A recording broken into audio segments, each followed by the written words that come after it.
There we go. Ready? Drive through the sprinklers. Yeah. Probably a little windy. We're going to talk about drought and how to deal with it. Now, what you're seeing in the background here as we drive by is very green.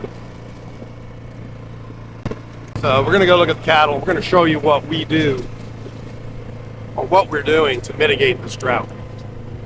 Come on, buddy. Let's go. Come on. Looks a little dry, don't it? Got 2.5 months of no rain. That'll kind of do that to you. Since we're right here driving by it, I'm going to show you, even in drought, so no measurable rain since June 28th. Here we are, September 8th, 9th. Anyway, and you can see how burned up we are. I'm going to show you our stockpile and what's going on with it. And then we'll also look at that green stuff to show you what kind of stockpile we would have had if we would have had rain.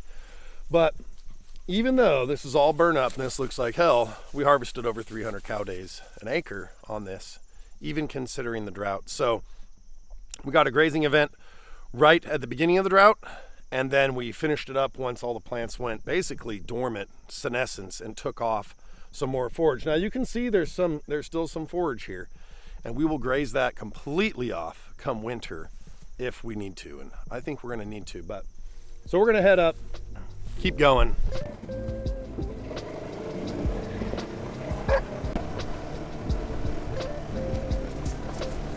You look so happy. I'm cold. I know. It's chilly out this morning. I love it. Oh, it feels good.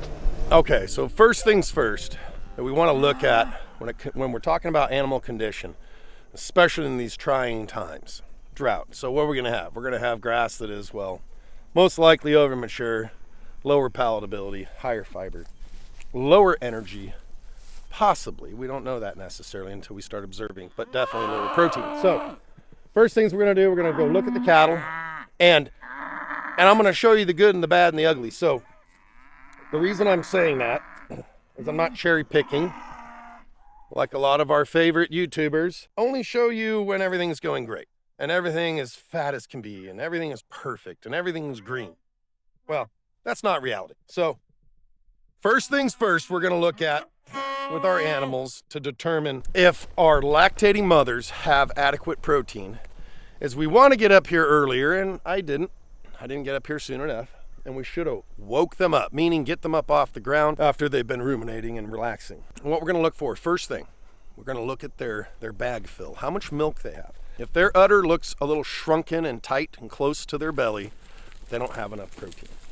So we're going to get them up, we're going to look at their bag. Then we're going to look at their fill. We're going to see how tight they are from the night before and if they got adequate fill. Now, if you're not giving them enough protein, whether you're supplementing or have them on high enough quality forage, they're going to look a little more sucked in. They're just not going to get that gut fill. They just don't. They just avoid it. So what are we currently grazing? Well, this is heavily picked over. This is a water point. You can see they've been walking some trails. But this is just an old, basically CRP field that my son acquired next to us. So what we're doing right now, somebody at the grazing school this weekend said this, and it was perfect. We're playing defense. We've got them out here selectively grazing in a 3-week paddock, 3 to 4 weeks, okay? Now some people, oh my gosh, that's insane. What we're doing is we're putting them in here and in a 3 to 4 week paddock because that allows the rumen to adapt better. If you're going from high quality to low quality, high quality, low quality, they will not perform as well. So I'm going to flip the camera around and you tell me if these cattle are starving to death on broom sedge. Literally, you can see it. See all that stuff? That really blonde color, that's broom sedge. And the majority of the grass that is up here is broom sedge. Okay, we're going to start with one of 2 of the worst animals in the herd as far as keeping condition. This is her. This is 991. And by a lot of people's standards, they would consider that perfectly adequate condition. Again, they're emptier than they should be because it's, well, I say should be. They're just emptier. It's morning. We haven't given them their protein supplement yet. So 559, that's fairly poor. And the reason is these are larger framed cattle right here. That is one of the biggest determining factors. They're a little larger frame than the rest. 283 is a larger frame, but she's doing just a hair better. Let's look at her. But all in all, no complaints. Now we'll look at, let's say, this gal here. This is a red Angus Hereford cross, and she keeps great condition, even in these conditions. I'm gonna go show you the best animal in the herd. Hey, sweetie. Get your morning pets. Everybody say hi to 573. This is hands down the best cow in the herd. 2 years in a row, and I'll show you why. Well, I think this speaks volumes. I probably don't have to say a lot. You notice the fat deposits at her tail head. She doesn't overflesh or underflesh. She doesn't get too fat, dripping with fat, in the really lush spring, high protein, high energy forage. And likewise, she does not drop condition and fall apart. It is really important that I get her genetics in this herd for that easy fleshing. She's a really low maintenance animal. Oh, 5'11", she's another good one, but she has a bad foot. She has a twisted claw that I have to go. I'm actually gonna take her to the vet and get it trimmed. I would say all in all, in the morning, being empty, they look pretty good. Now I'm gonna show you what we're doing to keep them in this condition. All right, let's flip her over. Now, hi, shut up. They're gonna scream at us a lot because they know it's coming. Right there, 46.5% crude protein. Now, soybean meal. Why do we feed soybean meal? Well, it works really, really good and it's very affordable.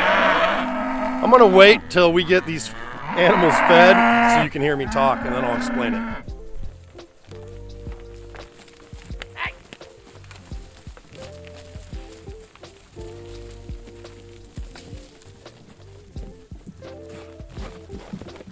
There we go, and a second.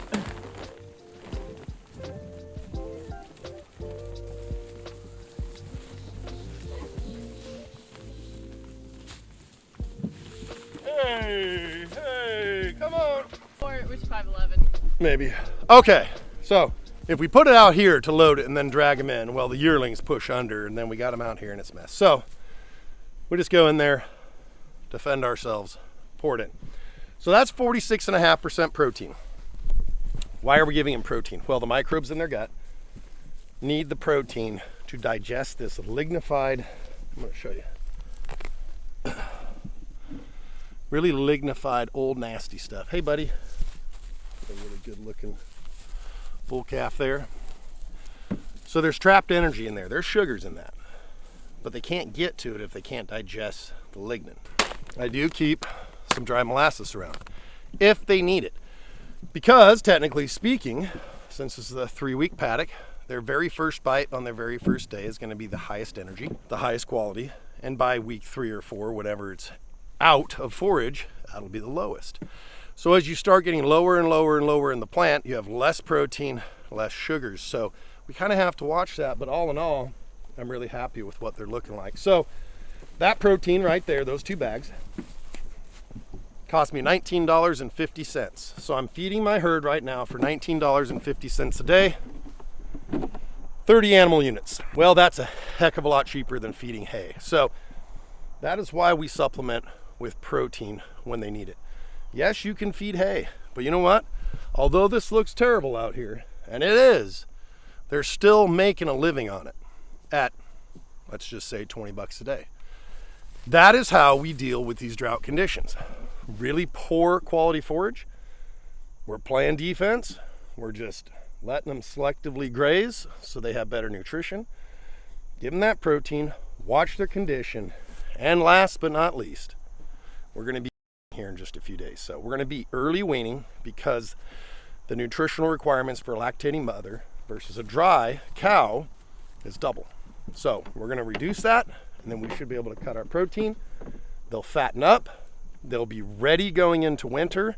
They will calve fat, and then they will breed back. All right, in summary, What are we looking for to see if they have enough protein? First and foremost, what I'm going to look for, if I'm just in the paddock, not even looking at the animals, I'm going to look at their manure. If it's stacking up like cinnamon rolls and it looks real clumpy, not enough protein. We need some more protein. We want it still thin, semi-runny. See that one there? That's stacking up a little bit. So, we're gonna look at the manure. Then when we see the animals, hopefully we're gonna get them up in the morning, very first thing, before they've been suckled on. We're gonna look at their bag fill. How much milk they have. Are they pendulous and look heavy? If they are, awesome, we got protein. Watch the behavior of your calves. If your calves are running around frantically chasing their moms or bawling a lot, they need protein. If you have yearlings, weaned animals, and they are periodically going back or just out of the blue starting to nurse again, more protein. So those are things you can look for: bag fill, overall body condition, manure, calf behavior, see if they're chasing their moms, and if they're bawling. Those are all signs of low protein. So hopefully you can use that to help you manage your animals a little better and how to get through drought. Again, let's not forget, we're also going to be weaning early. Okay, so we're going to go look at this stockpile. I'm going to show you why we're leaving it and the reasoning behind all this. You can also see we're on this side of the farm. We don't have continuous water. We have a well with no power to it. So I have a generator, and that allows us to fill that IBC tote and that 150-gallon trough, which we have to fill once, maybe twice a day. If it's really hot out, maybe 4 times. So next year, if we don't already have power up here by then, solar, it'll be off grid. I'm going to build a trailer that will hold 4 IBC totes, so we only have to fill it, once every day to 2 days, something like that. All right, so now we fed them their protein. We're going to show you the last little trick that I like to do after giving them protein to make sure they start putting gains back on. So if we just leave and go down the hill, they're going to stand here for another hour looking in the direction we left, hoping that we're going to give them more protein. But we're going to show you what we do. All right, here's the last little thing we do when we come up here. All right, here comes one. Anyway, here we go. Watch. Ready? Hey!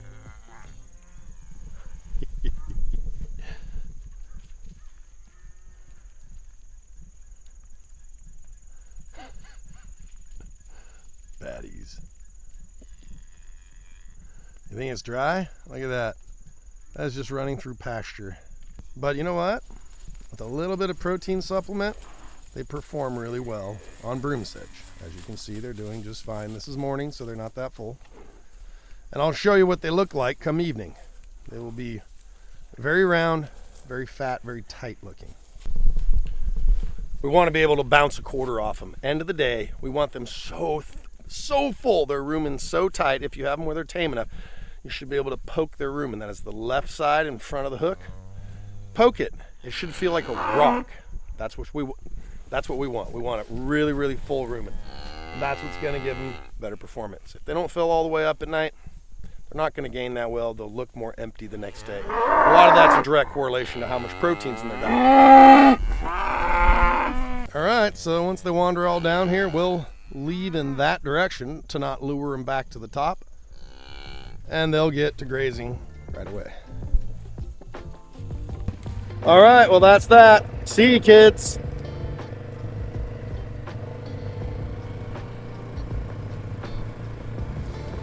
I'm gonna go look at that stockpile. I'm gonna show you what's happened in this drought to it. But now, mind you, what we're driving through is all broom sedge, and you can see the condition that's on the animals. And they're lactating, but they won't be much longer. So we're gonna wean. That's gonna help tremendously. Don't forget that. I know there are operators out there that they only wean in a certain time no matter what. Use it as a tool when you're in really low quality forage or drought conditions. Wean early. It's not gonna kill you. Guess what? You're more likely to have a cow that breeds back the following year than having her get pulled down hard into winter. There's no point. Having a smaller calf that the first year is, and having a calf the second year is way better than having a big calf followed by no calf. All right, so here we are. This is a 20-acre stockpile field. This would be enough forage to get us all the way through the winter months. That's if we don't have to get into it, well, before winter. Hence why we're across the fence over there on my son's side. That's, like I said, looks like CRP, mostly broom sedge. I'd say a 90% stand of broom sedge.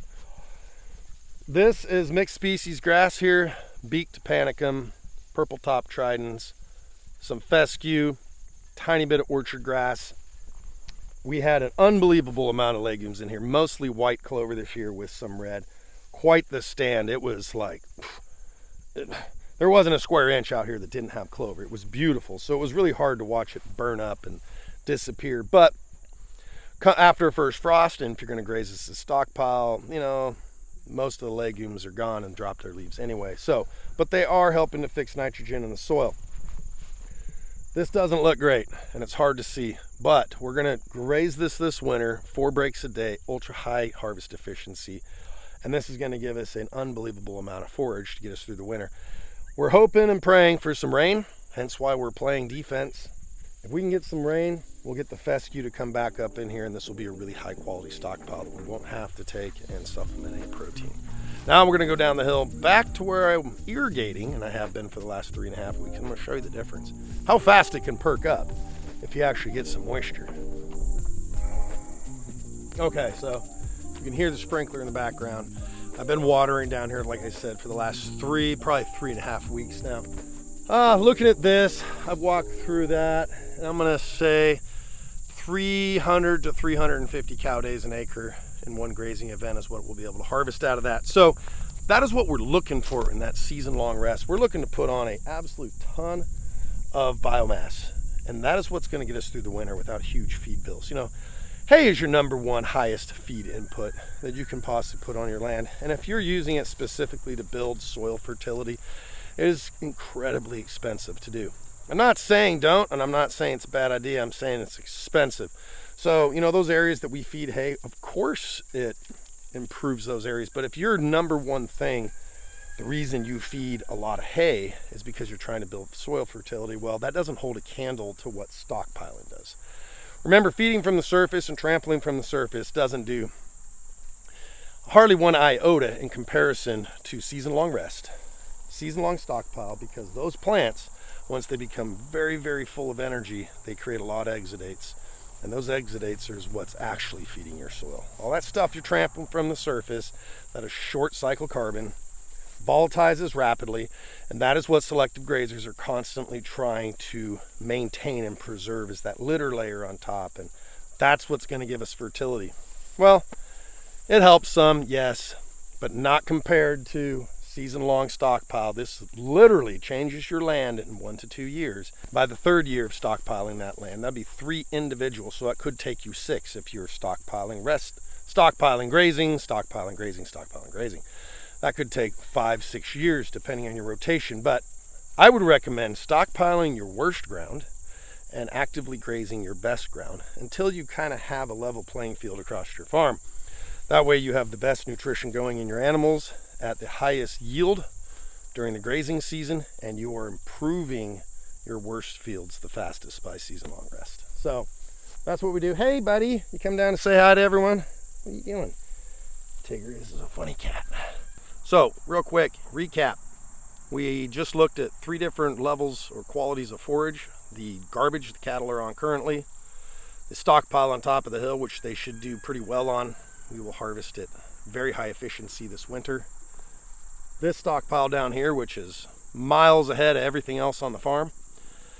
And we talked about protein.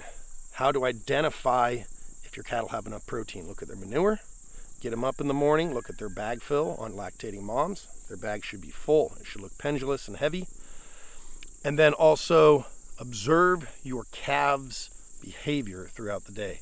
Are they chasing their moms around? Are they bawling? Are they seeming frantic? Do they look gaunt? Those are all signs of lack of milk, which correlates to low protein.